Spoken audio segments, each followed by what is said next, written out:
Yeah, right. So the question is whether the suffering in the world, the terrible suffering and the amount of suffering in the world is terrible, whether that's incompatible with the existence of God. And I think the answer, whether it's incompatible, is clearly no. Many years ago, in the 1970s, I wrote a book called God, Freedom, and Evil, in which I talked about the free will defense. And by use of the free will defense, you can really show formally that there isn't any contradiction between the proposition that there is such a person as God, who is omnipotent and omniscient and wholly good on the one hand, and the existence of suffering and death and evil and the like on the other. But that's not the whole of the question.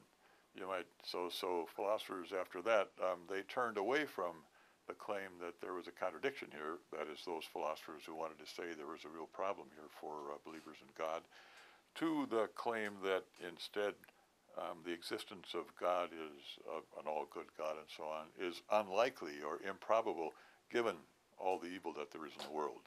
So the suggestion is, well, maybe there's no contradiction, but if you see how much evil there is, you can't sensibly also believe in God.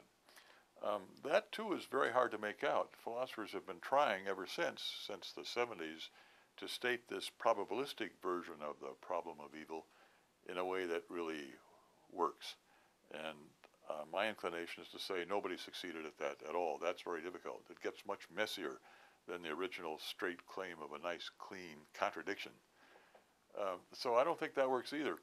Of course, Christians do, and other believers in God do have something of a problem with the existence of evil. Even if there's no contradiction, even if the probabilistic argument doesn't work, still, why does God do that? God is wholly good, but we see the terrible things that happen in our world. And I think the answer has to be, in the long run, that we don't really know. We don't know why, at least in any detail, why God permits the evil that he does.